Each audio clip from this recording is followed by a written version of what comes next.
بسم الله الرحمن الرحيم. قال ألم أقل لك إنك لن تستطيع معي صبرا قال إن سألتك عن شيء بعدها فلا تصاحبني قد بلغت من لدني عذرا. ان الفاظ مبارکہ سے 16ویں پارے کا آغاز ہوتا ہے. آغاز کی آیات کا اشارہ آپ نے کل سمجھ لیا کہ حضرت موسیٰ جناب خضر کے پاس پہنچ گئے اور وہاں پر 3 ایسے معاملات پیش آئے جو کہ عام حالات سے ہٹ کے تھے، محیر العقول تھے. جناب خضر نے فرمایا کہ میں آپ کو ان تینوں معاملات کی خبر دیتا ہوں، لیکن ساتھ یہ کہا کہ ما فعلتہ عن امری، میں نے کچھ بھی اپنی مرضی سے نہیں کیا، جو کچھ کیا ہے اللہ کے حکم سے کیا ہے. اب اس معاملے میں جو 3 باتیں سامنے آئی ہیں، تینوں کی الگ الگ وضاحت کر دی. فرمایا پہلا معاملہ جو کشتی کا ہے، آگے ایک بادشاہ کھڑا تھا، ظالم بادشاہ، جو ہر صحیح کشتی کو غصب کر رہا تھا. تو یہ کشتی تھی مساکین کی. تو میں نے چاہا کہ کشتی کا پھٹا توڑ کے اس میں عیب پیدا کر دوں، تاکہ بادشاہ کہے یہ خراب کشتی ہے، اس کو ہم نہیں لیتے، اس کو جانے دیں. دوسرا جو آپ نے بچہ دیکھا، اس کا نام مفسرین نے جیسور ذکر کیا. وہ بچہ دیکھنے میں بڑا خوبصورت بھی تھا، لیکن فرمایا کہ وہ بچہ کافر ہونے والا تھا اور اس کے والدین مومن تھے. تو ہمیں اللہ کے حکم سے، اللہ کی اطلاع سے یہ خدشہ ہوا کہ یہ اپنے والدین کو بھی کفر پہ مجبور نہ کر دے. والدین اولادوں کے ہاتھوں مجبور ہو جاتے ہیں اور کئی دفعہ وہ کچھ کرتے ہیں جو نہیں کرنا چاہیے. تو فرمایا کہ اللہ نے یہ ارادہ فرمایا کہ اللہ ان کو اس کی جگہ پہ اور بچہ دے گا. تو مفسرین نے فرمایا کہ اللہ نے اس کی جگہ پر ایک بیٹی عطا فرمائی، جس کی شادی ایک نبی سے ہوئی، یا اس کی اولاد میں ایک نبی ہوا، اور پھر امت مسلمہ جو ہے وہ ان سے جاری ہوئی. تو یہ اللہ کے علم سے، اللہ کے حکم سے میں نے کیا ہے. تیسری چیز جو آپ نے دیکھی، ایک دیوار گر رہی تھی. تو وہ دیوار یتیم بچوں کی تھی. تو اگر دیوار گر جاتی، مستری مزدور کام کرتے بنیادوں سے لے کے آتے، تو وہ نیچے سے خزانہ نکال لیتے جو یتیم بچوں کے لیے دیوار کے نیچے چھپایا گیا تھا. تو اللہ کے حکم سے ہم نے یہ چاہا کہ یہ بچے جب جوان ہوں گے پھر اپنا خزانہ نکالیں گے. تو فرمایا کہ ان میں سے کوئی کام میں نے اپنی مرضی سے نہیں کیا. یہاں پر بعض لوگ کہتے ہیں دیکھیں کہ یہ اللہ کے ولی ہیں اور ان کا علم ایک نبی سے زیادہ ہے. تو یہاں زیادہ یا کم کا معاملہ کسی طرح بھی ثابت نہیں ہوتا. میں نے کل عرض کیا کہ بخاری شریف کی حدیث ہے، جناب خضر فرماتے ہیں اے موسیٰ، ایک علم میرے پاس ہے جو آپ نہیں جانتے، اور ایک علم آپ کے پاس ہے جو میں نہیں جانتا. اس سے پتہ چلا کہ ان کا علم اللہ کے نبی کے علم سے زیادہ نہیں تھا.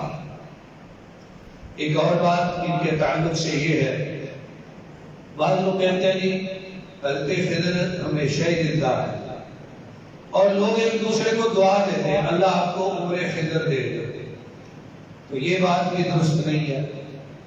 ایک حدیث شریف میں آتا ہے، بخاری شریف کی حدیث ہے، پیارے رسول صلی اللہ علیہ وسلم نے ایک دن صحابہ کرام کو خطبہ ارشاد فرمایا، تو اس میں فرمایا کہ آج جو لوگ زندہ ہیں ان میں سے کوئی بھی 100 سال کے بعد زندہ نہیں رہے گا۔ مطلب یہ ہے کہ یہ چلے جائیں گے، ان کی اولاد یا اولادوں کی اولاد دنیا میں آ جائے گا، ان میں سے کوئی زندہ نہیں ہوگا۔ اس لیے پھر سیرت نگاروں نے اور مورخین نے لکھا ہے کہ نبی کریم صلی اللہ علیہ وسلم کا جو آخری صحابی فوت ہوا ہے وہ اس فرمان سے پورے 100 سال بعد فوت ہوا۔ لہذا اگر اس وقت تک حضرت خضر زندہ تھے تو 100 سال کے اندر اندر وہ بھی وفات پا گئے، لیکن جو لوگ حضرت خضر کی دائمی زندگی کے قائل ہیں وہ کہتے ہیں جی نبی صلی اللہ علیہ وسلم کے فرمان کا مطلب ہے کہ جو لوگ زمین پر زندہ ہیں تو جناب خضر زمین پر نہیں، وہ پانی میں رہتے ہیں، سمندر میں رہتے ہیں۔ تو اس کا مطلب یہ ہے کہ جس نے ایک عقیدہ بنایا ہے آپ اس کے سامنے جو بھی دلائل رکھیں پھر وہ ان کی تعویل کرتا جائے گا۔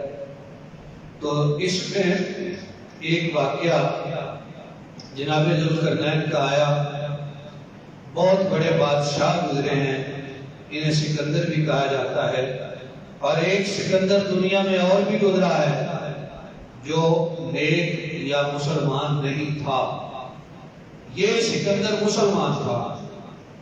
ذوالقرنین کا معنی 2 سریوں والا، 2 کناروں والا، 2 طرفوں والا۔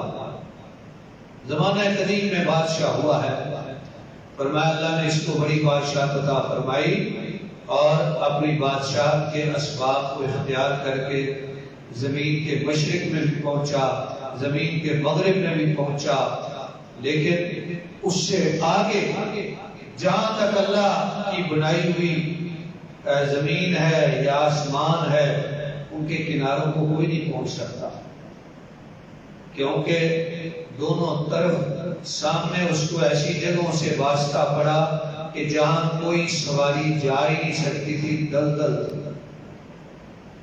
پھر ایک طرف زمین کے کنارے پر پہنچا، وہاں ایک قوم دیکھی کہ جن سے بات چیت کرنے میں سمجھ نہیں آ رہی، تو کسی ترجمان کے ذریعے بات ہوئی۔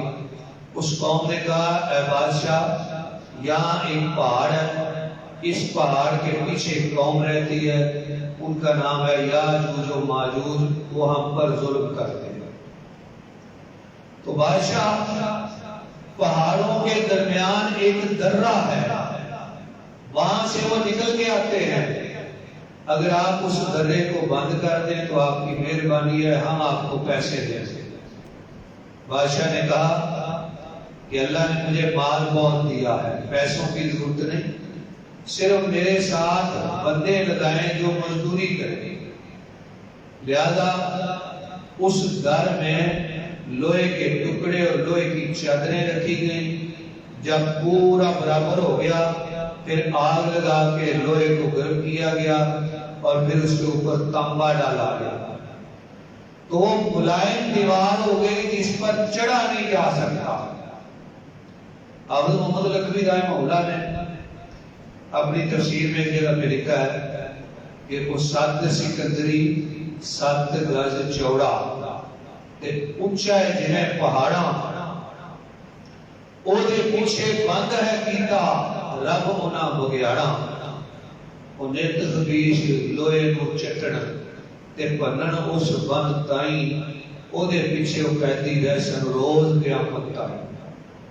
اس کو چاٹتے ہیں، توڑنا چاہتے ہیں لیکن ٹوٹتا نہیں ہے۔ حدیث مبارکہ میں آتا ہے کہ وہ روزانہ چاٹتے ہیں، تھوڑا سا سوراخ ہو جاتا ہے، پھر کہتے ہیں صبح اس کو کھولیں گے، صبح پھر بند ہو چکا ہوتا ہے۔ قیامت کے قریب جب اللہ کا حکم آئے گا تو ایک رات وہ کہیں گے کہ یہ سوراخ جو ہو گیا ہے اس کو ہم صبح توڑیں گے انشاءاللہ. وہ جب انشاءاللہ کہیں گے تو صبح وہ سوراخ اتنا ہی ہوگا اور مزید کر کے اس کو توڑ کے وہ باہر آ جائے گا. ان کے باہر آنے کی کیفیت یہاں تو قرآن نے یہ بیان فرمائی ہے کہ وَتَرَكْنَا بَعْدَهُمْ يَوْمَئِذٍ يَمُوجُ فِي بَعْضٍ. وہ جب نکلیں گے ایک دوسرے میں موج ماریں گے. اور آگے سورۃ الانبیاء میں آتا ہے وَهُمْ مِنْ كُلِّ حَدَابٍ يَنْسِلُونَ.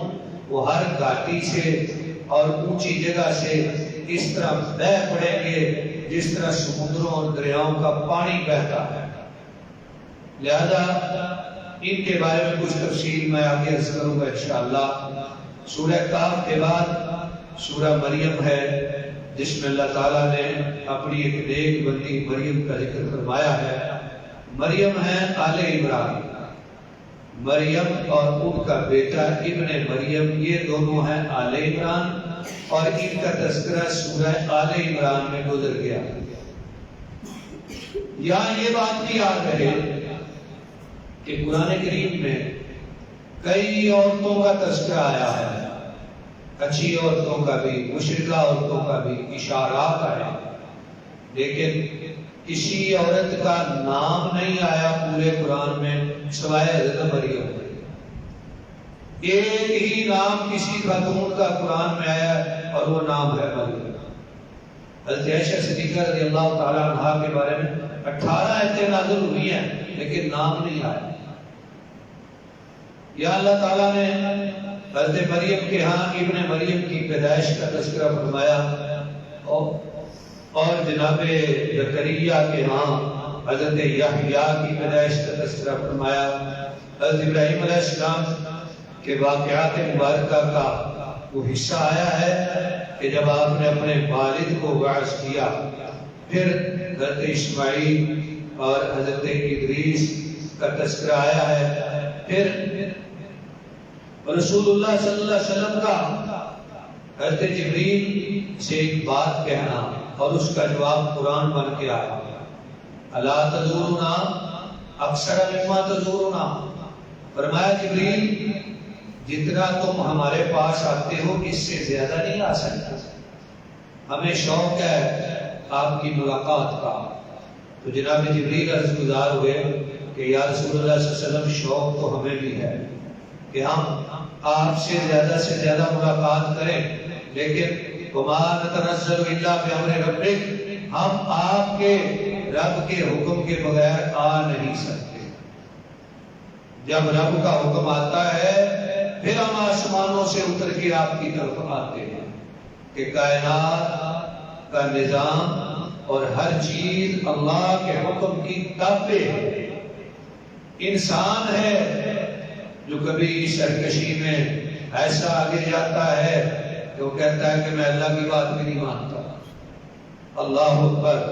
پھر اس سورۃ مبارکہ میں اللہ تبارک و تعالیٰ نے مشرکین میں سے عاص بن وائل السہمی کے ایک غلط قول کا ذکر کر کے اس کا رد فرمایا اور فرمایا ان الذین آمنوا وعملوا الصالحات سیجعل لهم الرحمن ودا. جو ایمان والے ہیں عمل صالح والے ہیں رحمان ان کی محبت پیدا فرماتے ہیں. حدیث میں آتا ہے کہ اللہ تعالیٰ جب کسی بندے سے ناراض ہوتے ہیں آسمانوں میں بھی بتایا جاتا ہے زمین پہ بھی بتایا جاتا ہے. اور اللہ جب کسی بندے سے محبت فرماتے ہیں حضرت جبریل کو بتاتے ہیں. جناب جبریل فرشتوں کو اطلاع کرتے ہیں. فرشتے بھی اس بندے سے محبت کرتے ہیں. ثم یوضع له القبول فی الارض. پھر اس بندے کی قبولیت زمین میں اتاری جاتی ہے. یعنی اگر کسی بندے کی محبت نیک بندوں کے ساتھ ہے اور نیک بندے اس سے محبت کرتے ہیں تو یہ خدائی محبت کا اشارہ ہے. عام لوگوں کی یا کفار کی محبت معیار نہیں. اس لیے کہ کئی بڑے بڑے برے اور گندے لوگ ہیں جن سے کافر اور دنیا کے لوگ بڑی محبت کرتے ہیں. وہ محبت معیار نہیں ہے. معیار ہے نیکوں کی محبت. یہ خدائی محبت کا مظہر ہے۔ تو سورت مریم کے بعد آج کے بیان میں آخری سورت ہے طٰہٰ۔ فرمایا طٰہٰ ما انزلنا علیک القرآن لتشقى الا تذکرۃ لمن یخشی۔ یہ قرآن نصیحت ہے اس کے لیے جو ڈرنے والا ہے۔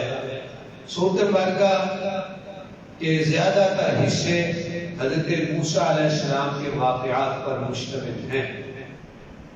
شروع میں اللہ تعالیٰ کی طرف سے جناب موسیٰ علیہ السلام کو عطائے نبوت کا اشارہ ہے کہ آپ چلے آ رہے تھے، رات سردی تھی، دور سے آگ نظر آئی، اپنی اہلیہ کو کہا ٹھہرو میں آگ لے کے آتا ہوں۔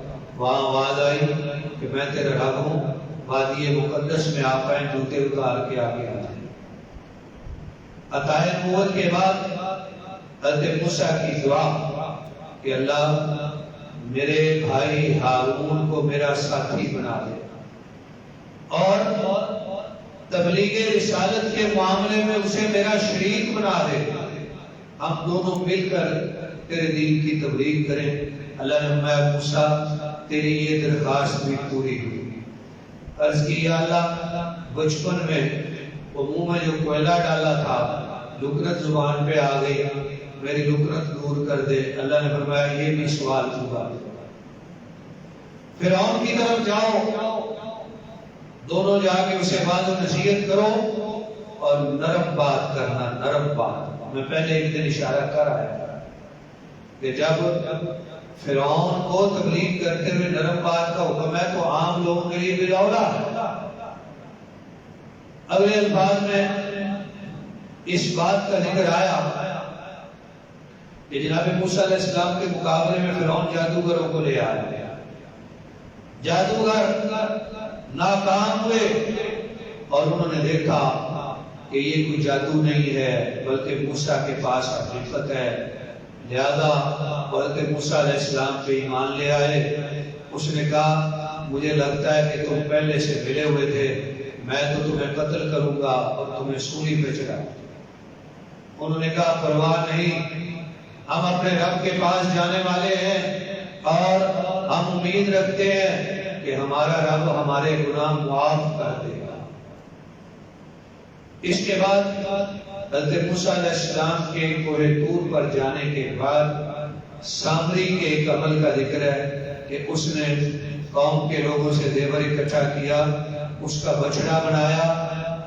حضرت جبریل کو اس نے جاتے ہوئے دیکھا، ایک سواری پہ سوار، اس سواری کا قدم زمین پہ لگا، وہاں سے اس نے بٹی اٹھائی اور بچڑے کے منہ میں ڈالی تو وہ آواز دینے لگا۔ سامری نے کہا کیا آپ نے سونے کا بچڑا کبھی بولتا ہوا دیکھا؟ لوگوں نے کہا نہیں۔ اس نے کہا یہ دیکھو، یہ بچڑا نہیں ہے، یہ تمہارا معبود ہے، تم اس کی عبادت کرو۔ لہذا لوگ اس کے بہکاوے میں آ گئے۔ جناب موسیٰ علیہ السلام واپس آئے، بھائی ہارون پہ بڑے ناراض ہوئے۔ انہوں نے کہا اے میرے ماں جائے، میں نے انہیں بڑا روکا ہے لیکن نہیں رکے۔ تو پھر حضرت موسیٰ علیہ السلام متوجہ ہوئے سامری کی طرف، فرمایا سامری تم نے یہ کیا کیا؟ اس نے کہا جی کذالک سولت لی نفسی، میرے دل نے اس بات کو مزین کر دیا۔